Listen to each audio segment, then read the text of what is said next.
আহাসিবান নাসু আন ইউতরাকু আন ইয়াকুলু আমান্না ওয়া হুম লা ইফতানুন। দুনিয়ার মানুষ কি ভেবেছে?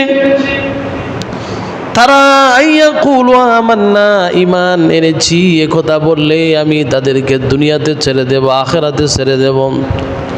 ওয়া হুম লা ইফতানুন, তাদেরকে পরীক্ষা করা হবে না।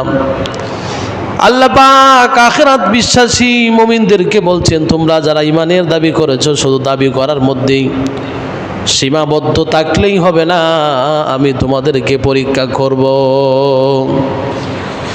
ওয়ালাকাদ ফাতান্নাল্লাযীনা মিন ক্বাবলিহিম, আমি তোমাদের পূর্ববর্তী যারা ঈমানের দাবি করেছিল তাদের সকলকেই পরীক্ষা করে নিয়েছি। ওয়ালাকাদ ফাতান্নাল্লাযীনা মিন ক্বাবলিহিম ফালায়ালামান্নাল্লাহুল্লাযীনা সাদাকু ওয়া লায়ালামান্নাল কাযিবিন, আর কারা ঈমানের উপর মিথ্যাবাদী। আল্লাহ পাক বলছেন, আমি জেনে নেব কারা ঈমানের উপর সত্যবাদী, কারা ঈমানের উপর মিথ্যাবাদী। যারা দুনিয়ার মহব্বত ভালোবাসা অন্তরে ঢুকাবে তারা আখিরাতে ফেল করবে, আখিরাতকে হারাবে। যারা দুনিয়ার জীবনকে গুরুত্ব দিবে আখিরাত কখনো তারা অর্জন করতে পারবে না। দুনিয়া এমন এক জিনিস, কোনো মানুষ যদি অন্তরে দুনিয়াকে ঢুকায় নেয়, আল্লাহ পাক বলেন ওই বান্দার অন্তরে এমন বেদি আমি তৈরি করে দেই যে বেদির কারণে সে আমি আল্লাহকে চিনতে পারে না। আল্লাহ পাক অন্য আয়াতে বলছেন, وَإِذَا تُتْلَى عَلَيْهِ آيَاتُنَا وَلَّى مُسْتَكْبِرًا كَأَن لَّمْ يَسْمَعْهَا كأن في أذنيه وقرا فبشره بعذاب أليم। ওই সমস্ত দুনিয়া লোভী যারা দুনিয়ার প্রতি ভালোবাসা, রং তামাশার প্রতি যাদের মহব্বত ভালোবাসা বেশি, যারা আল্লাহকে ভুলে গেছে, গান বাজনা নিমত্ত হয়েছে, আল্লাহর নিষিদ্ধ কাজের মধ্যে নিমত্ত হয়েছে, ওই সমস্ত ব্যক্তিদের সামনে যখন আমার কোরআনের আয়াত পেশ করা হয়, তেলাওয়াত পেশ করা হয়, নিদর্শন দেয়া হয়, ওয়াল্লা মুস্তাকবিরা, তারা কি করে ধম্ব পরে অহংকার দেখিয়ে তারা চলে যায়। ওয়াল্লা মুস্তাকবিরান কাল্লাম ইয়াসমাহা, যেন তারা তা শুনতে পায়নি। আল্লাহ বলছেন যারা দুনিয়ার প্রতি মহব্বত ঢুকিয়ে নিয়েছে, আখিরাতকে পরিত্যাগ করেছে, দুনিয়ার নারী বাড়ি চাকচিক্যময় জীবন যারা গ্রহণ করেছে, তাদের সামনে যখন আমার কোরআন তেলাওয়াত করা হয়, ওয়াল্লা মুস্তাকবিরান কাল্লাম ইয়াসমাহা, তারা দম্ভ ভরে আমার কোরআন থেকে দূরে চলে যায়, যেন তারা তা শুনতে পায়নি, আমার বাণী শুনতে পায়নি।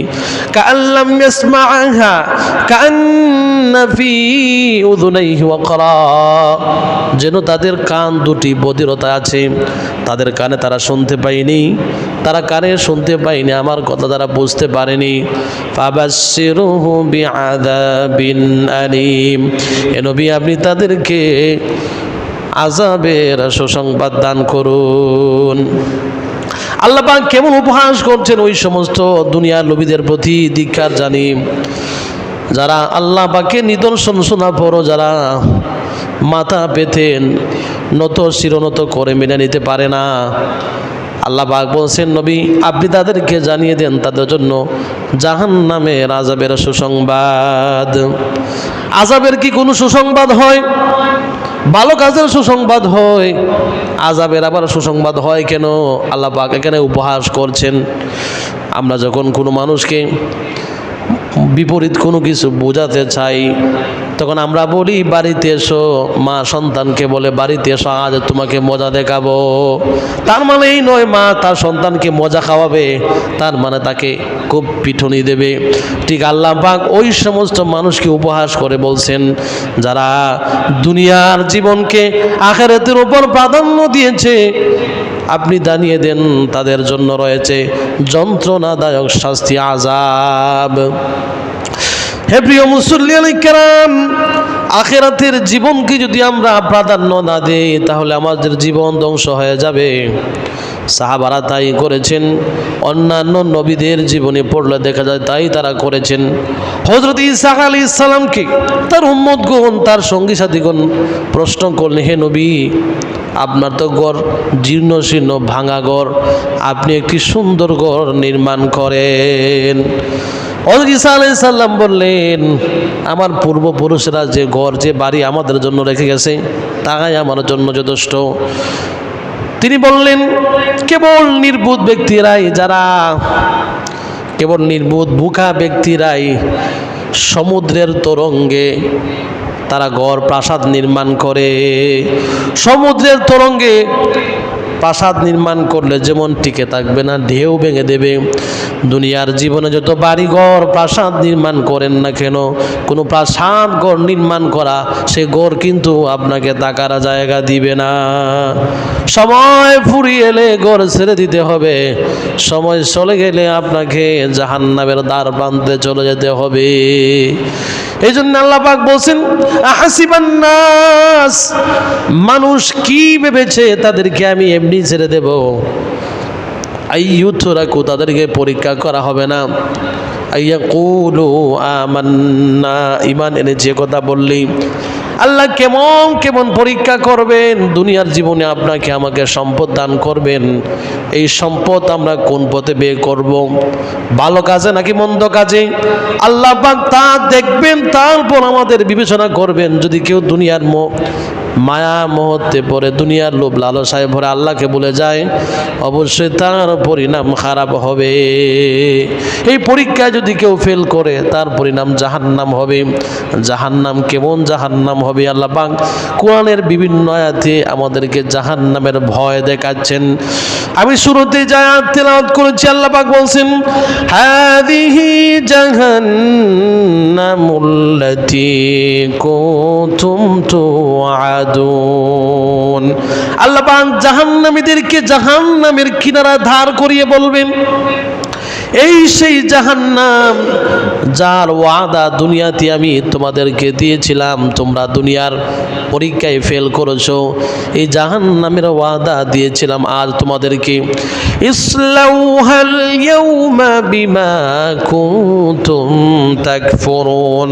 ইসলাউহাল ইয়াউমা, আজ তোমরা সেই জাহান্নামের ভিতরে প্রবেশ করো। বিমা কুনতুম তুআদুন, যার প্রতিশ্রুতি, যার ওয়াদা আমি তোমাদেরকে দিয়েছিলাম। ইসলাউহাল ইয়াউমা বিমা কুনতুম তাকফুরুন, তোমরা যে অস্বীকার করেছিলে, কুফরি করেছিলে, আমার বিধান তোমরা মানো নাই, আমার দাসত্ব স্বীকার করো নাই, আমার বিধান না মানার কারণে, আমার দাসত্ব স্বীকার না করার কারণে আজ তোমরা সেই জাহান্নামের ভিতরে প্রবেশ করো। তারপর আল্লাহ বলবেন, আল ইয়াউমা নাখতিমু আলা আফওয়াহিহিম, আজ আমি তোমাদের মুখের মধ্যে মোহর মেরে দেব। সেদিন আল্লাহ মানুষের মুখের মধ্যে, জাহান্নামীদের মুখের মধ্যে তালাবদ্ধ করে দেবেন, একটু নড়বে না, কথা বলতে পারবে না মানুষ। সেদিন মানুষ বোবা হয়ে যাবে। আল-ইয়াউমা নাখতিমু আলা আফওয়াহিহিম ওয়া তুকাল্লিমুনা আইদিহিম, সেদিন তোমাদের হাত তোমাদের বিরুদ্ধে সাক্ষী দিবে। হাত দিয়ে কি কি জুলুম করেছেন, বিনা অন্যায় অন্যের সম্পত্তি দখল করেছেন, দুর্বলের উপরে হাত দিয়ে আঘাত করেছেন, আল্লাহ পাক বলবেন সেদিন তোমার হাত তোমার প্রতিটি কর্ম স্পষ্ট আকারে বর্ণনা করতে থাকবে। ওয়াতুকাল্লিমুনা আইদিহিম ওয়া তাশহাদু আরজুলুহুম, আর সেদিন তোমাদের পা তোমাদের বিরুদ্ধে সাক্ষ্য দিবে।